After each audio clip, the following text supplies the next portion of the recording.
Good evening. The opinions and statements voiced by our guests do not necessarily reflect the opinions of this network. Enjoy the shows. You are listening to WBHM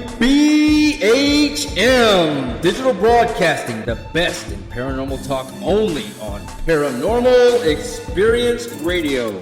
Broadcasting live out of Birmingham, Alabama.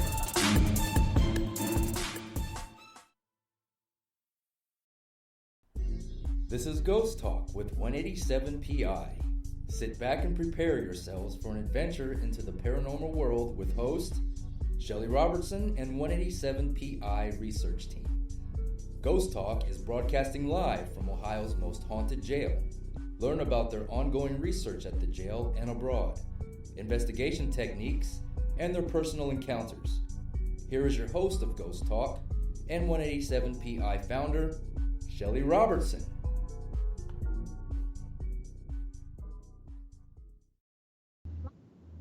Good evening, everyone. Welcome to Ghost Talk Radio with me as your host, Shelly Robertson.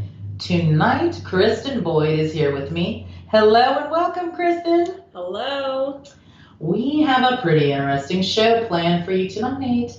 We are coming to you live from the haunted old Paulding County Jail located in Paulding, Ohio.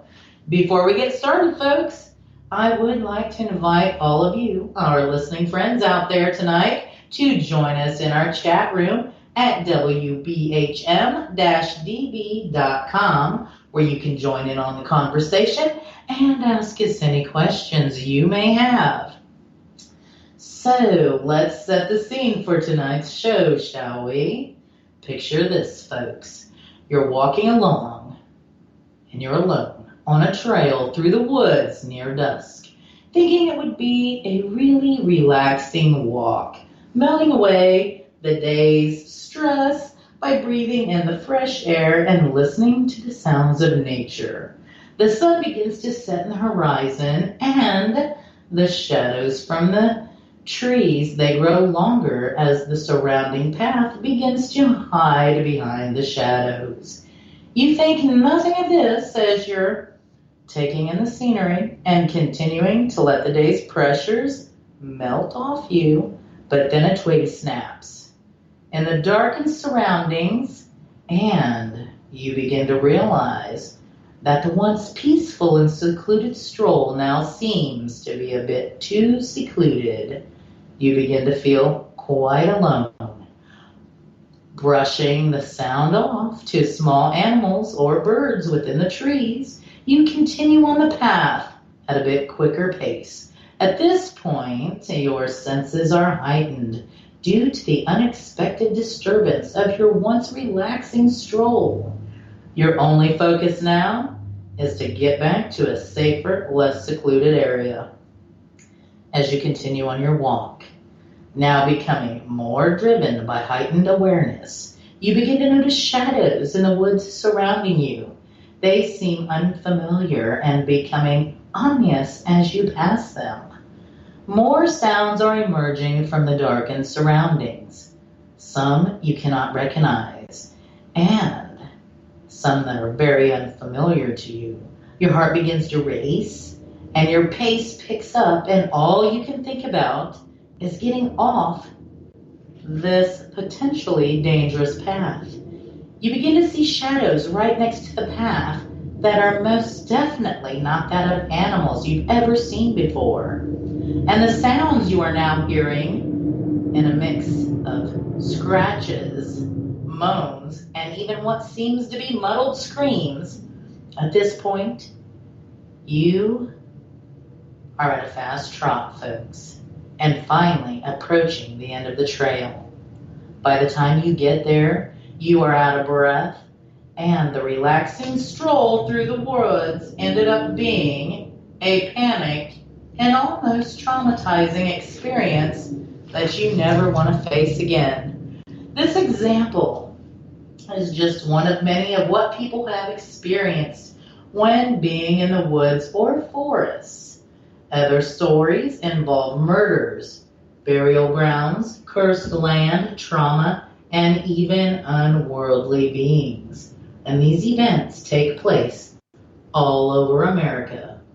We will share other people's experiences, eyewitness accounts, and legends and lore of what lurks within the woods and the forest that surrounds us.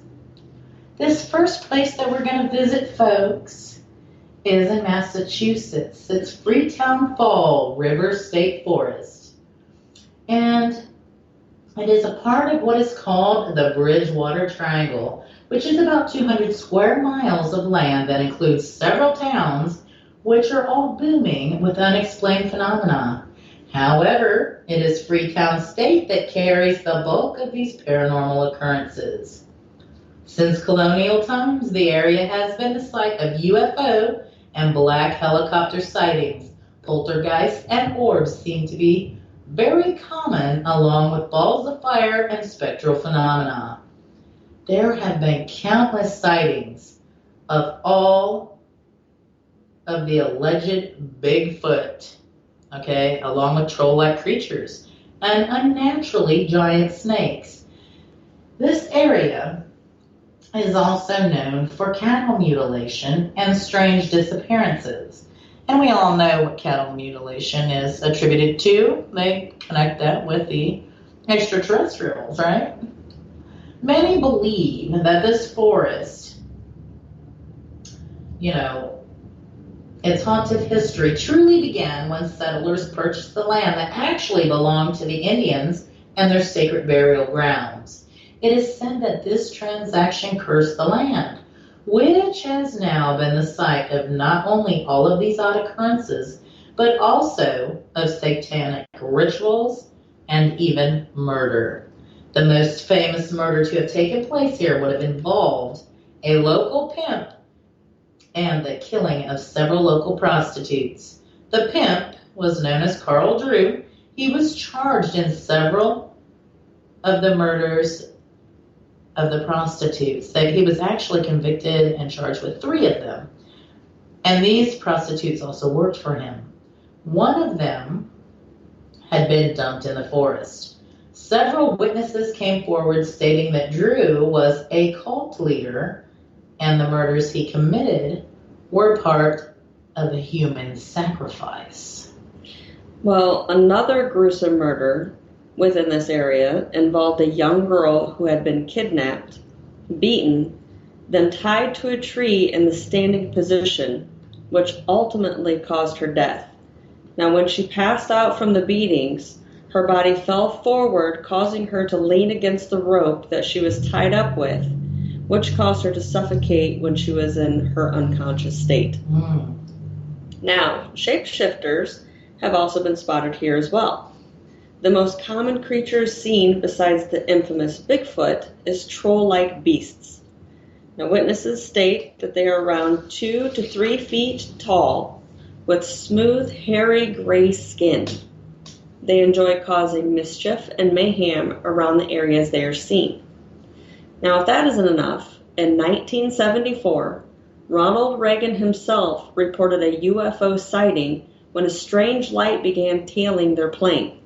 It was seen accelerating, becoming elongated, then it shot up at a 45-degree angle and just disappeared within the sky. He actually reported this incident to the Wall Street Journal. That is fascinating. Then, there is this quarry known as Assinet Ledge that itself is associated with an array of odd phenomena. This area is known to have a large amount of abandoned cars along with a very high rate of suicides. Visitors have reported having feelings of unshakable dread and foreboding. Satanic cults and ghost sightings have also been witnessed. Some have witnessed seeing the ghost of those who committed suicide. Some were seen standing on the quarry's edge, while others witnessed them jump off the quarry itself. Well, the strange occurrences doesn't stop there. It goes on to include a 16,950-acre swamp known as the Devil's Swamp. It is believed to be inhabited by both sinister and helpful spirits. UFOs, giant red-eyed dogs, and glowing-eyed creatures have also been reported to reside within this area.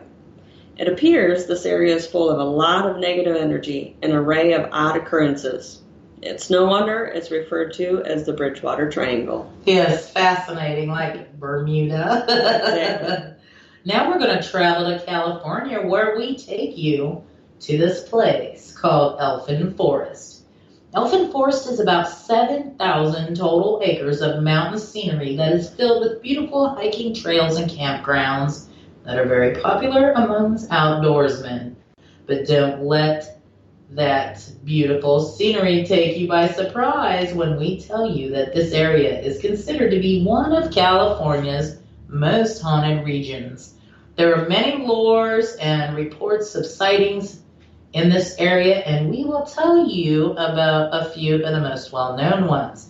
So, what's the first one that comes to mind for you, Kristin, and the Elfin Forest? Well, I'm going to go with the White Witch. Okay. Well, as the legend goes, many years ago, a family of 3 went hiking through Elfin Forest when they just up and disappeared. Wow. Well, many days went by when finally one of the 3 came stumbling back into town. The wife and mother was covered in dirt with her clothes shredded and a look of pure terror engraved on her face. She told the townspeople that both her husband and son had been murdered by a group of men that came from nowhere and attacked them. She was able to escape, but her husband and son met their unfortunate demise at their hands. Terrible. Well, the townspeople, grief-stricken from her loss, took her in and helped restore her health. With that regained strength came hate and cold, hard rage against those who took her family. She began reading strange books that had symbols, meeting with Indian tribes in the forest, and became a completely different person from what she once was. One day, she dressed in all white and walked into the forest and was never seen again. Alive, that is. Oh. Well, decades have passed, and hikers and campers have reported seeing a ghostly woman floating through the forest. If she was spotted, she would simply vanish right in front of you. It is said she is still seeking revenge of the men who slaughtered her beloved husband and son. Very interesting. Or she could just be on some all-natural diet and be living a long life. You never know. Right. This next one in the Elfin Forest is about the gypsies. And in an area called Spooks Canyon, once existed as a community of gypsies who regularly practiced seances and other rituals at a sacred rock labyrinth within the heart of the forest. Now, eventually, the townspeople came into conflict with these gypsies, right? And then the gypsies were driven out by an angry mob in which several were killed in the process. However, there's always a however. Before they fled their home, they performed one last ritual. They cursed Elfin Forest by inciting their spirit friends who reside there to become angry and violent towards others. After everything occurred, it is said that one gypsy remained behind and still remains today. She has been seen wearing a black cloak, riding on a black stallion. Legend says that if a visitor enters the forest and they get a chill, that is the invisible mark of the witch.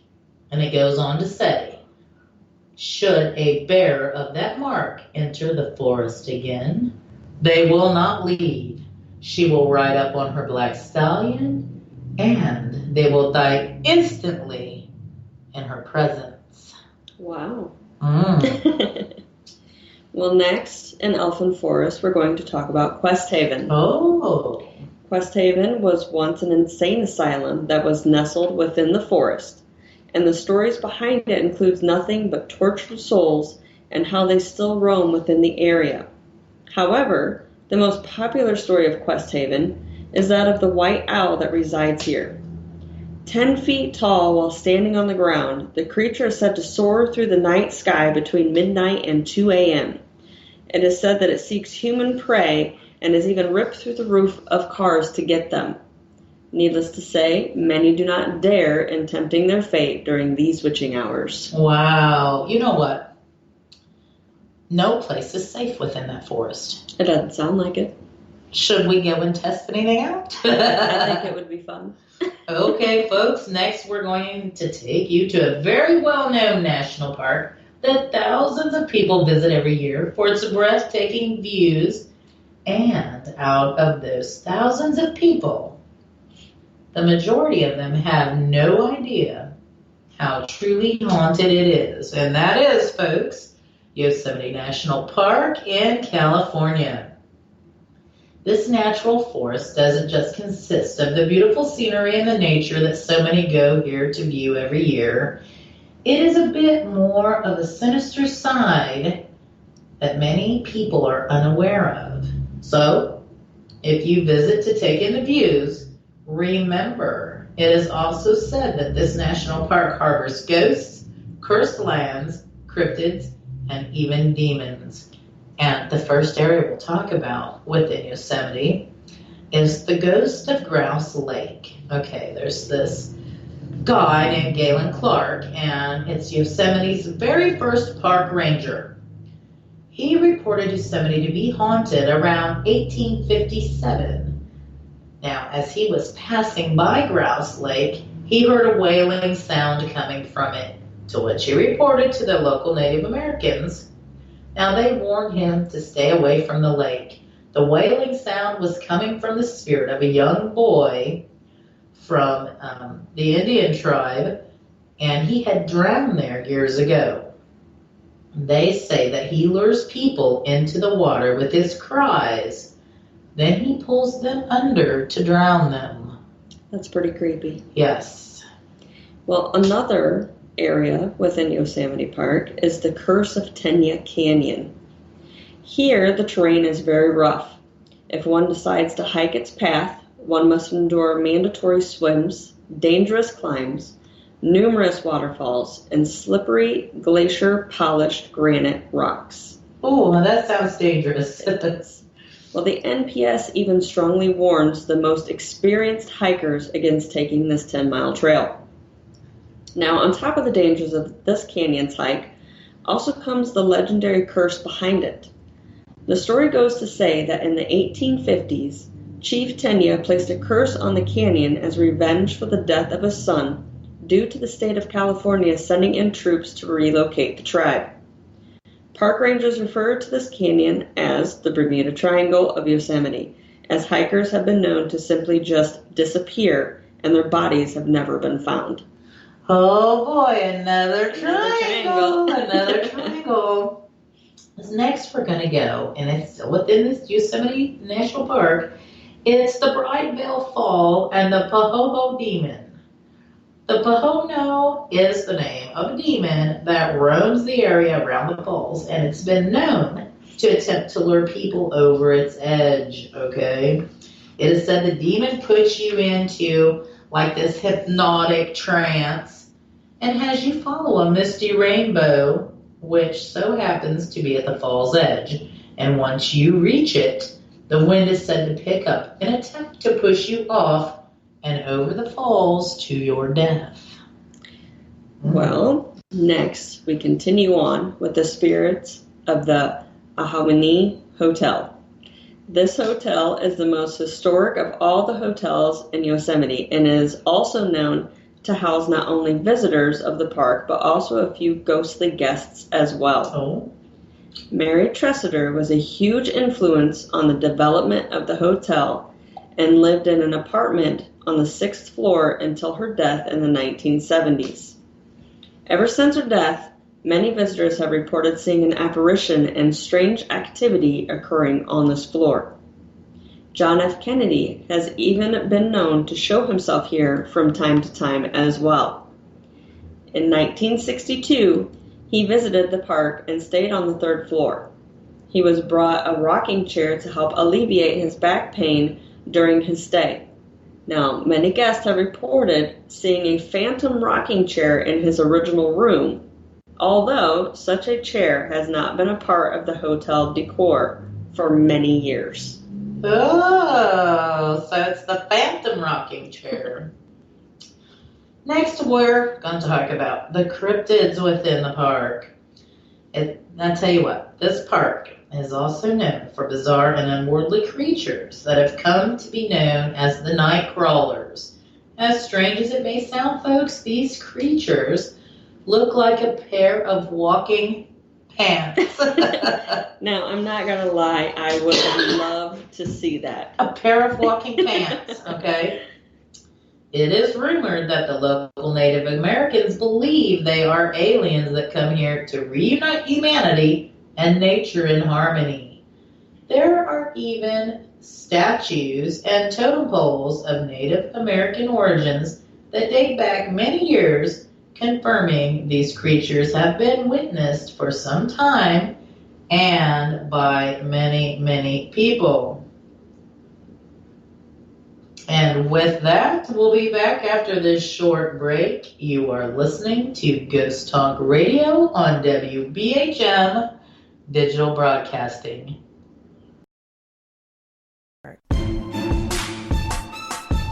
You are listening to WBHM Digital Broadcasting, the best in paranormal talk only on Paranormal Experience Radio.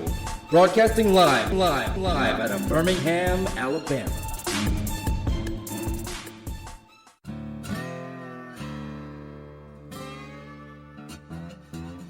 Oh, come on. I'm Southern, but... nope. That'll do. Hello. I am Kat Hobson, host of Paranormal Experience here on WBHM Digital Broadcasting out of Birmingham, Alabama. I enjoy having guests from all areas of the paranormal, from ghosts to ufology to cryptids and beyond. You'll find some of the best researchers in their fields bringing you some great information. Join me on Wednesday nights from 8 to 10 p. Eastern here on WBHM Digital Broadcasting. To the believer, the evidence is overwhelming. To the skeptic, there will never be enough. Hello everyone. Join Kevin and Jennifer Malik, the host of Paraversal Universe, every Friday here on WBHM Digital Broadcasting. Also heard on WCET FM and The Rift. Log on or tune in as they check out the mysteries found within the 8 categories of the unknown and unexplained, including ghosts and haunted places, aliens and UFOs, theology and mythology, cryptids and monsters, urban legends and folklore, conspiracies, metaphysics, and forbidden archaeology. Listen as Kevin and Jennifer interview the top minds in their respective fields as they share theories and information regarding these unsolved mysteries. For future show and archive information, one can find Paraversal Universe on Facebook, Twitter, and MeWe under various Paraversal Universe headings. So, for excellent talk radio about the unknown and unexplained, check out Paraversal Universe, where all paranormal perspectives apply. Brought to you by the Northern Wisconsin Paranormal Society, Ltd., and produced by WBHM-DB.com. Thank you for listening to WBHM Digital Broadcasting out of Birmingham, Alabama. The time is 23 minutes after the hour. Welcome back to Ghost Talk Radio. With me is your host, Shelly Robertson, and joining me is Kristin Boyd. If you just tuned in, we invite you all to join us in chat at WBHM-DB.com, where you can ask us any questions you may have. If you missed the first part of the show, no worries, friends. You can catch the full show archive on Spreaker, Google Play, iTunes, and iHeartRadio at your leisure. And I believe there's some other links too. So wherever you are, I bet we're there too. Before the break, we were discussing haunted forests and woods, of course. So next we take you to North Carolina to the Devil's Tramping Ground. That sounds spooky, doesn't it? It does. Deep within the North Carolina woods sits a patch of barren soil that is about 400 feet round.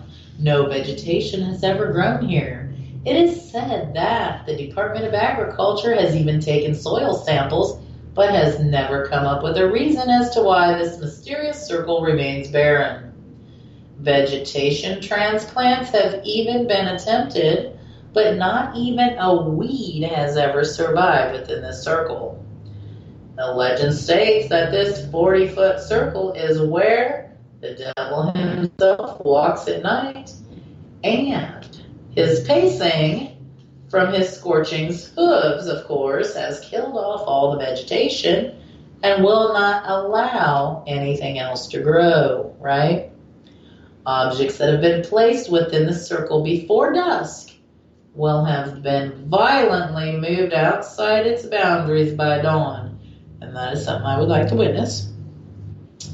It is said that individuals who have attempted to spend the night within the circle came out not the same. Some claim they become insane and never recovered from what they encountered. People have claimed to see red glowing eyes within the circle at night, and this area has also been linked to several UFO sightings. Even the animals are said to steer clear of this area. Sounds like an interesting area. Yes. Well, next we're going to Vermont, to Long Trail. Although this 272-mile long hiking trail may not exactly harbor ghosts or restless spirits, it does have some very strange occurrences that is well worth noting. Okay. Well, strange and unsolved disappearances and murders have been reported here since the 1800s. In the early 1900s, a stagecoach full of passengers all witnessed what is now dubbed the Bennington Monster. The night was dark, and a terrible storm caused the stagecoach to come to a complete stop on the trail. The driver got off the coach in an attempt to find the path when he noticed a set of huge, fresh footprints in the mud. It was then the horses began getting nervous, and something huge ran from the woods and started smashing into the side of the stagecoach. Obviously terrified, the passengers ran into the storm and huddled together when they all seen what they described as a brazen creature about 8 feet tall with huge eyes looking at them before it disappeared back into the woods. Now, odd disappearances began taking place within this area around the 1940s. The first person recorded to disappear was a 74-year-old fisherman named Middle Rivers. And isn't that ironic? A fisherman named Middle Rivers. I did love that. Yes. Next came 18-year-old Paula Weldon, who is also the most famous case of them all. Even though a search party of 1,000 people, bloodhounds, helicopters, and even a clairvoyant combined, along with weeks of searching, turned up nothing. Not a shred of evidence of what could have happened to her was ever found. Wow. Well, then in 1943, 37-year-old Carl Herrick went hunting with his cousin when he never returned home. His body was actually found 3 days later, laying on the ground with huge animal tracks surrounding him. The oddity to all of this was his cause of death. He was squeezed to death. Wow. His lung had been punctured by his very own ribs. Now, in 1949, James Thetford boarded a bus en route to Bennington, but he never actually arrived. He somehow vanished without a trace without ever actually getting off the bus. Interesting. That is very interesting. Well, the list continues. When in 1950, 8-year-old Paul Jepson disappeared. Once again, a search party, bloodhounds, helicopters could not locate him. The next disappearance was just 2 weeks later when 53-year-old Frida Langner went missing while hiking on one of the trails. Then later on, in 1981, 3 hunters went missing without a trace, and this mystery also still remains unsolved. Okay. So in total, 9 people known has disappeared with no trace within this area. Wow. What is also interesting is that the time frame seems consistent among each one of them. They all fall within the same time of year, October, November, and December, with many of them last seen around 3 to 4 p.m. That's interesting. It is. And accounts of the Bennington Monster have been reported as recently as 2003. Nice. So, maybe if we go there, we could get a shot of this monster. Or disappear. Or we could disappear. We could see what One the or the other other. side really is. That's so we right. can see what it is firsthand. Next, we take you to New Jersey, to the Pine Barrens, folks. Pine Barrens is a total of 1.1 million acres of preserved woodlands that spans into 7 different surrounding counties. The Pine Barrens was America's first national reserve and was established in 1978 to protect the unique ecology of the region. However, and there's always a however, prior to this establishment, it used to be a booming area that was known for iron, glass, paper, cotton, and clay. When coal was discovered in nearby Pennsylvania, most residents and workers fled, leaving Pine Barrens area and making it a ghost town. Now, with its abandonment came stories of ghosts and hauntings, and even creatures that lurk throughout, making their appearance known to many, right? The most famous of these creatures is the Jersey Devil. And I think, everybody's probably heard a little something about that. I think so. It's pretty If popular. not heard the entire story, just a smidgen of it, right? The legend of this creature says it was the 13th child of Deborah Leeds, born in 1735. The legend goes on to say that this child was born with wings and hooves, having a horse-like head, claws, and a forked tail. It was also known to give out not a cry, but more of a blood-curdling scream instead. Reports of the Jersey Devil date as far back as 1820. The most famous sighting involving this creature occurred in 1909. In January, hundreds of sightings were reported, along with attacks that happened within 2 different cities. Now, newspaper coverage, they created widespread panic among the citizens, as they do today on some issues still, and there was a bounty of $10,000 that was offered to whoever captured the creature. That's a lot of money. Back then? Absolutely. Towns were so terrified that even the schools shut down to keep their children safe. Other events have occurred throughout time that the Jersey Devil was blamed for as well.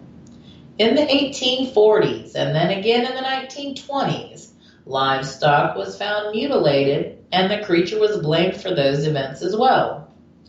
And I wondered, the mutilated livestock, could that have been extraterrestrial, though? Seems a common occurrence, but Now, as far as some of the more ghostly residents of the area, James Still was an African-American doctor during the time of slavery, and legend says that he was lynched when locals found out he was practicing medicine. His ghost is now often seen assisting those who are lost or injured in the forest. There was also the ghost of a small boy that is said to roam the Atco area. He was the unfortunate victim of a hit and run. They say you can sometimes see him running after his ball that had gotten away from him. There are many other spirits that have been spotted roaming this area as well. They include a blonde woman, a white stag, a black dog, and a very famous headless pirate, Captain Kidd.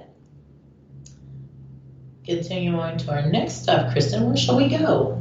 Well, we're going to head over to Illinois, to the Robertson Woods. Okay.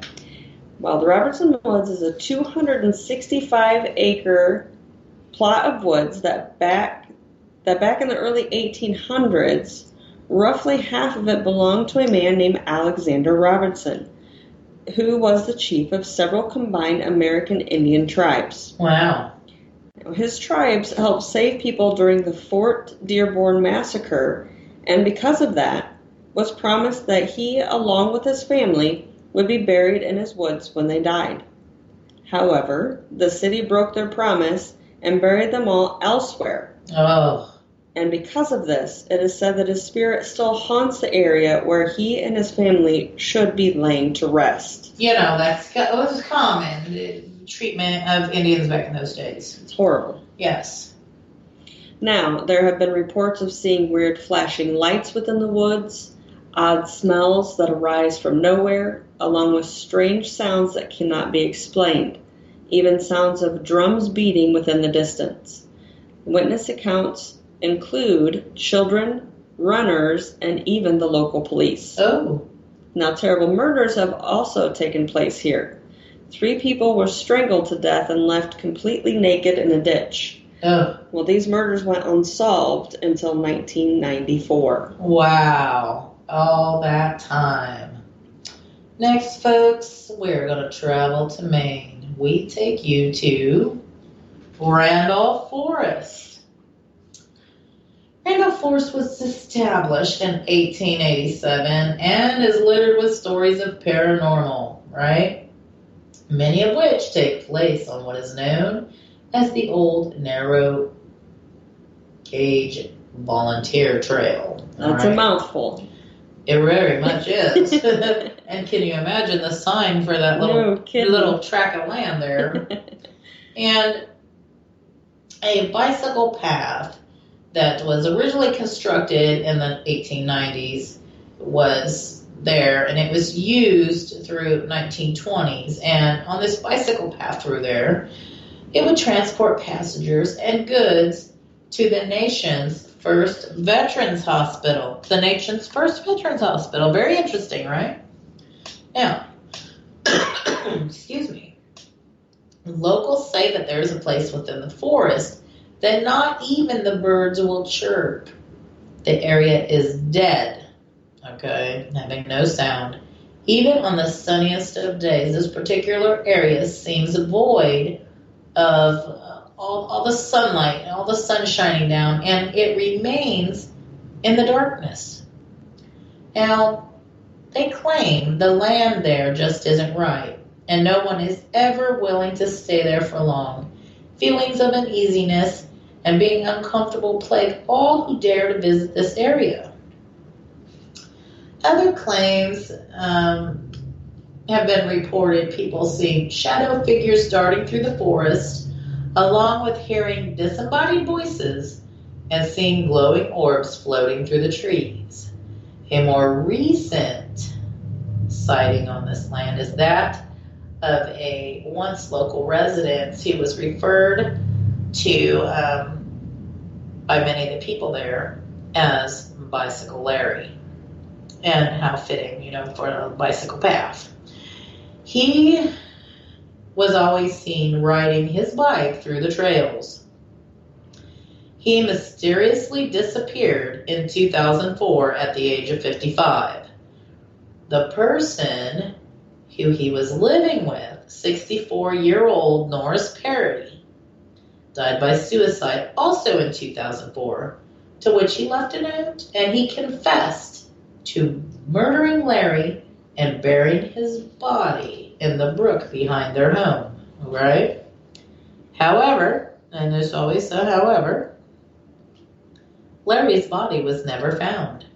Residents now say that they see Bicycle Larry's ghost riding his bike on the trail as he did so many times in life. So I wonder what happened to the body. I don't know.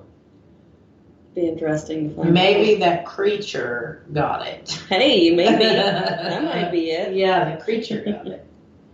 Well, next, we are headed to Crater Lake National Park in Oregon. Oh, Oregon. Well, Crater Lake itself is the deepest lake in the nation, and the water is unnaturally blue and crystal clear. It sounds like a good place to go visit and swim, Sounds doesn't it? beautiful. Mm-hmm. It sure does. Well, as usual, though, Uh-huh. behind this beauty are tales of ghost sightings, UFOs, Bigfoot, and giant lake monsters. Oh, boy. There are also numerous accounts of disappearances, suicides, and murders as well. I guess we don't want to go there. Probably not. Well, we will start off by talking about a very well-known and popular creature, one we all know as Bigfoot. Mm-hmm. Bigfoot is very well known throughout the U.S., but Oregon has the highest sightings out of all of the states. Interesting. Crater Lake has definitely had its fair share of sightings itself. Now, rangers once reported following a large, dark, putrid-smelling creature through the woods until it, and this makes me chuckle, until it started throwing pine cones at them, in which they quickly retreated. Well, those rangers weren't very brave. Makes me chuckle. Yes. Well, in 1977, a Georgia woman vacationing at Crater Lake witnessed a giant dragon-like creature swimming away from her boat and disappearing into the depths of the water. Now, considering this lake is the deepest lake in the U.S., once even thought to be bottomless, it may very well be possible for a Loch Ness-like monster to live within its depths. Oh, We now might we have need our to. own Loch Now Ness we need to go monster. search for the Loch I think Ness so. monster. Well, suicides occur within this area as well, but not the typical types of suicides that most of us are used to hearing about. Now, what I mean is, some of these suicides are completely spontaneous and not planned, as most of them usually seem to be. A famous incident of this took place in 1947 when husband and wife decided to take a stroll down a trail when he suddenly handed her his wallet and watch and sat on the snowshoe on the cliff, which slid him down to the lake in an attempt of killing himself. Wow. Well, when that fall only broke his leg, this is crazy. It only broke his leg, so he crawled his way to the water's edge to drown himself. Wow. An attempt that ended up being actually successful. Ugh. He was driven. He was really driven. Yes, wasn't he? absolutely. Now, UFO sightings are prominent here as well. On February 4th, 1997, a private pilot was flying east of Crater Lake Park when he witnessed 3 discs speeding across the dark sky with several jet interceptors following in pursuit. Now, later that same evening, there were multiple reports of sonic boom, one so huge that it actually set off car alarms all over the entire surrounding area. Oh, wow. Now, one last chilling tale. This one comes from a park ranger who witnessed a fire on the lake's Wizard Island. She was patrolling the roads below the rim of the island when she spotted 10 people standing around a blazing campfire, which was illegal to do within this area. She parked her car and entered the woods to contact the illegal campers. But when she reached the site, there were no people nor a fire anywhere to be seen. Oh. Well, she went ahead and contacted 2 other rangers who all searched the entire premises and found no evidence of anyone even being on the island itself. So she saw phantom fires and people. And people, yeah. Wow. Yep. Next, we're going to go to Old House Woods, and that's in Virginia, folks. This is a 50-acre wooded area near Chesapeake Bay, and is a refuge for spirits of the 18th century British soldiers and pirates who had once passed through. Many tales of both the pirates and the British redcoats exist, and they say they buried their treasures within these woods. Well, I think we need to go visit this area. Let's get the metal detectors out and let's go on a road trip. We'll find some gold, what are they called, doubloons? Oh, gosh. I don't even know. Now, sightings within this area are many, folks. There is what locals call the storm woman. She wears a nightgown and has light-colored hair. She is seen when a major storm is going to hit by rising above the treetops and letting out shrieks. And these shrieks are to warn the watersmen. Additional sightings include armor-wearing skeletons, toting swords. That would be funny to see. Listen, I don't know if somebody actually come to me with that report that I could write it down without laughter. That's like video games. That's like Walking Dead. You know what I mean? It is. Another sighting. I really would like to see the armor. Yeah, that would be fabulous. The armor-wearing skeletons toting swords. Another sighting is a headless man searching for his lost love. And even the ghosts of horses have been witnessed appearing and disappearing in a blink of an eye. Probably the most intriguing of all the sightings within this area include an eyewitness account by a fisherman in the 19th century. To the fisherman's surprise, right, he witnessed a ghost ship silently enter the creek and continue its journey over the beach and disappear within the woods. That's pretty awesome. The pirate ship, the ghost ship went to the woods. That is bizarre. And with that, folks, we will be right back after this short break with more Ghost Talk. You are listening to Ghost Talk Radio on WBHM Digital Broadcasting.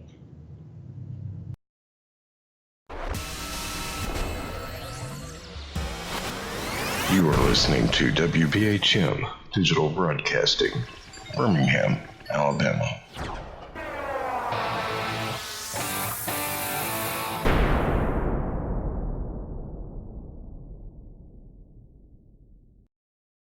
Warning, the following message does not necessarily reflect the views of WBHM-DB or its hosts, guests, listeners, or of any functioning adult in general.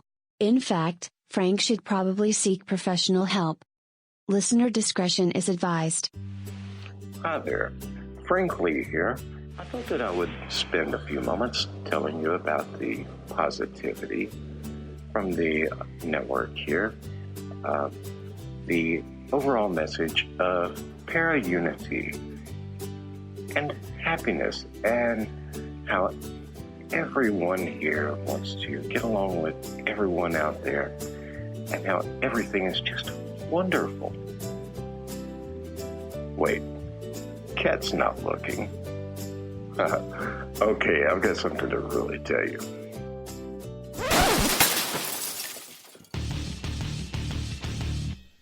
Okay, so I'm going to tell you what's really going on. Honestly, all that being nice and positive crap was kind of hurting my soul, as dark as it is. So, what's really happening? You see it all the time. Everybody and their brother out there has a paranormal team because they watched a couple of episodes of Ghost Hunters or some crap like that. So they go and they spend half their mortgage payment on tools and things that light up that they don't understand. And then the next logical step after buying matching black t-shirts and posing like 90s rappers for their Facebook page is to, of course, have their own podcast. Well, you know what? You're not going to find that crap here. What we have here at WBHM Digital Broadcasting is the best host the best guests, bringing you real information. All of the hosts here on this network know their stuff. They are the people who have been out there doing the work, doing actual research. And no, by research, I don't mean binge watching some kind of cheesy TV show on Netflix.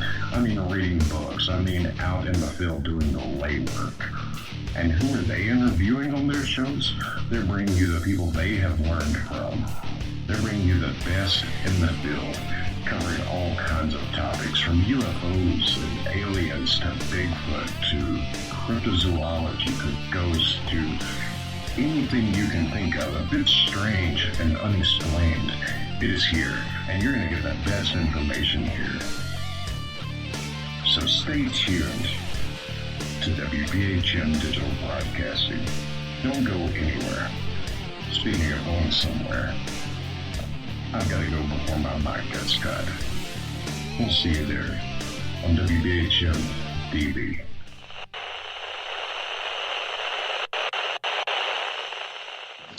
Welcome back to Ghost Talk Radio with me as your host, Shelly Robertson. And joining me tonight, of course, is Kristin Boyd. If you just tuned in, we invite you all to join us in chat at WBHM-DB.com, where you can ask us any questions you have. Or if you missed the first part of the show, folks, no worries. You can catch the show archive on Spreaker, Google Play, iTunes, and iHeartRadio at your leisure. Tonight, we've been discussing haunted forests and woods, and this next place we're going to go to, we will be discussing another very popular and highly visited national park. And a lot goes on here too, folks. And that is Yellowstone National Park in Wyoming. Okay, it's located in Wyoming and Montana and Idaho. It's Yosemite is in all of those states. And it was first established national park in the U.S., and it was established, I think it was March 1st, 1872. Now, Yellowstone spans almost 3,500 acres. That's a lot. That is a lot. Which includes lakes and canyons and rivers and mountain ranges and geysers and even a volcano, right? Yellowstone caldera is the largest supervolcano on the continent. This is the volcano, right? Half of the world's geysers and hydrothermal features are located here as well. So that's like a hotbed right there, isn't it? For sure.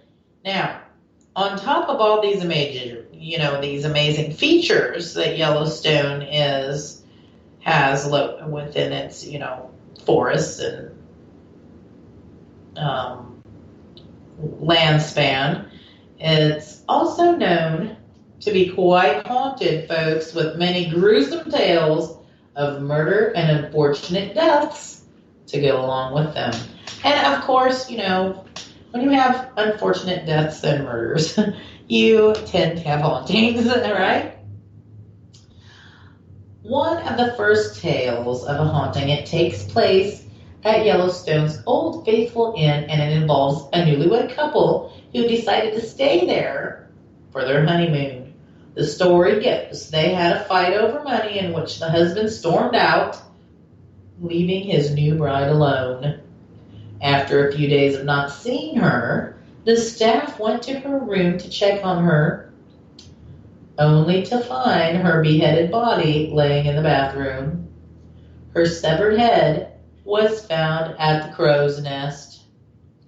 People claim to see the bride walking down to the crow's nest at the stroke of midnight. According to an employee, she floats down the stairs along the corridor until she reaches the door of the room that she was murdered in. Then, carrying her head under her arm, she vanishes into thin air. Now, that's crazy.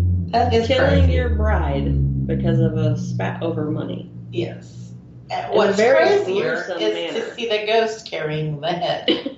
Under arm like luggage or something. Yes.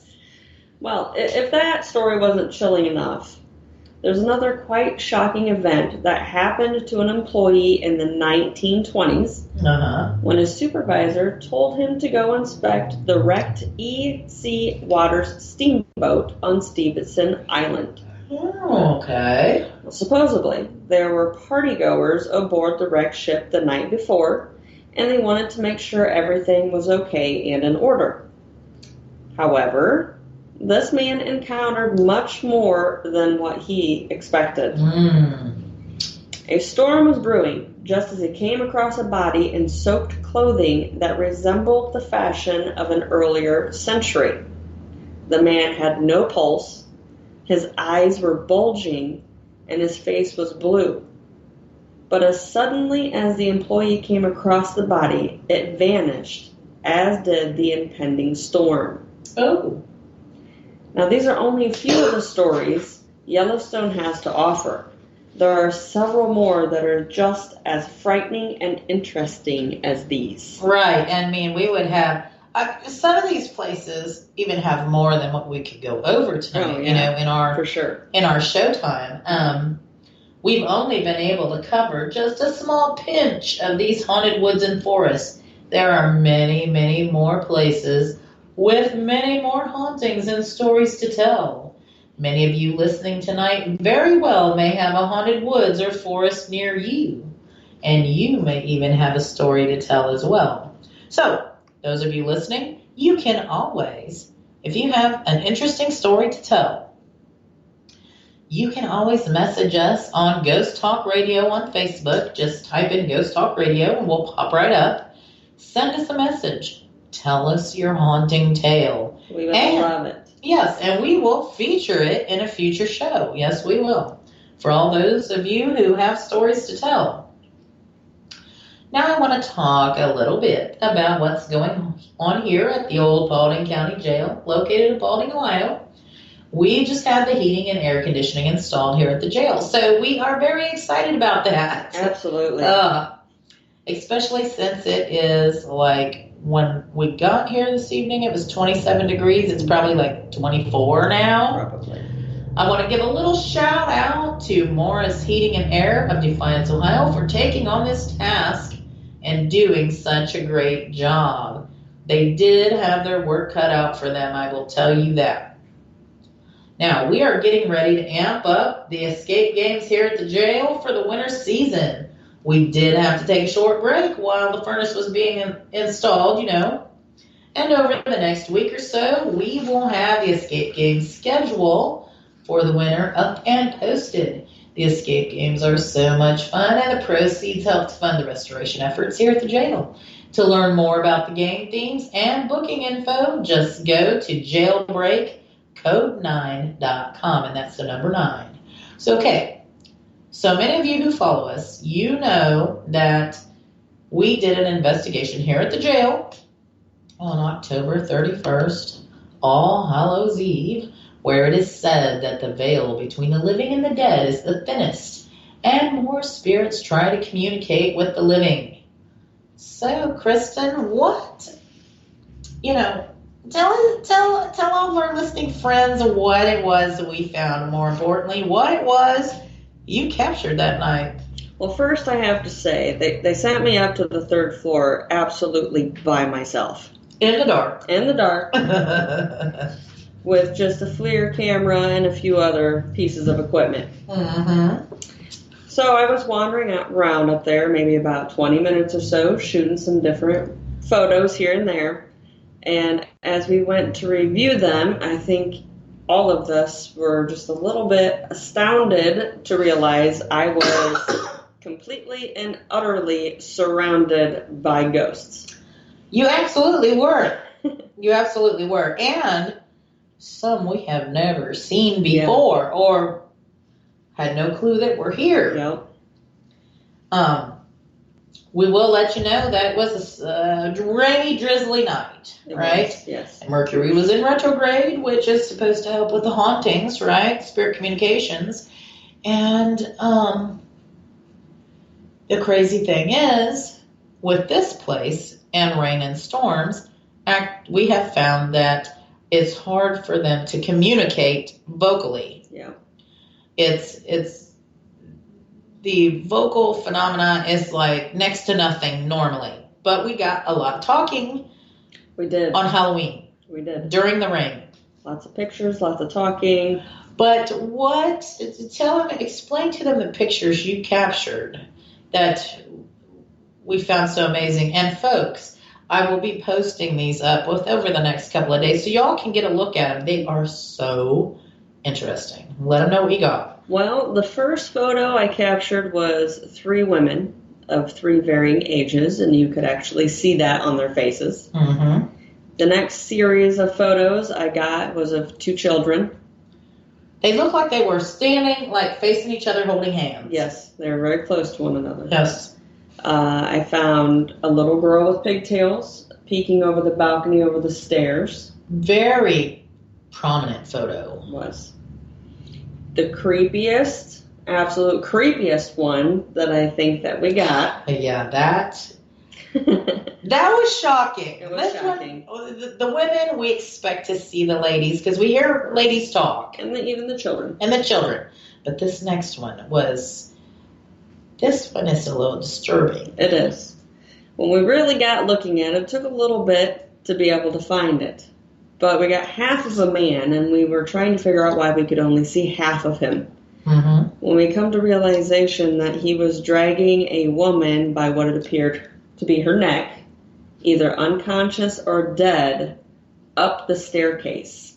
Yeah, because her head was leaning over to one side, and the way her arms were positioned. One over her stomach and one dragging up the stairs. Yes, and when we spotted this photograph, we were like, oh my gosh. It was pretty creepy. And so what we found was, a FLIR camera is thermal. It detects cold and heat. And what we found was portions of this male on the staircase was colder than surrounding areas. That's right. We could see his hair. We could see his facial features, his hands. It was amazing. These FLIR photographs we've been capturing here are pretty detailed. I mean, when you take a photograph of yourselves, we just look like hot blobs. Yep. But what we've been noticing, getting the photographs here with a FLIR camera, we're getting facial features. We are getting... You can see the wrinkles. Yes. On the one woman's face. Which is so crazy because then that's varying temperatures, right? Yeah. So, so would you say, Kristin, what would you think? Do you think there is some truth to this All Hallows Eve night? I would have to say yes. Because we got a lot more than what we ever have at this point for myself, anyways. And during rain. Yes. Also, during a time when we get least amount of... Very little communication or pictures or anything. Absolutely. So, to keep up on everything that 187PI does and what we do here at the jail, just search us up on Facebook and click the link or follow button. Just type in the search 187PI and we'll pop right up. And you can also check out our website at 187pi.com. And we will be soon to post the winner and the start of the new year, the schedule of events and what we're going to be doing. And that's coming shortly, well, probably over the next week and a half or so. Now, here's what we have coming up on our wonderful network, WBHM-DB, Sunday nights at 8 p.m. to 10 p.m. Eastern. We have Fate Magazine Radio with host Kat Hobson. Monday nights at 8 p.m. to 10 p.m. Eastern. We have Paranormal Pride Show with host Denise Pridemore. Wednesday nights at 8 p.m. to 10 p.m. Eastern, we have the signature show, Paranormal Experienced with host Cap Hobson. Now, these are all fantastic shows with great information and amazing guests. You guys are going to want to make sure you tune into them. And I just gotta say, as we come to the close of our show, I want to thank all of you, our listening friends out there tonight, for taking time out of your busy schedule to listen to our live broadcast. Thank you all so much. I hope you all have a great evening and a fantastic weekend. Good night, everyone. Good night.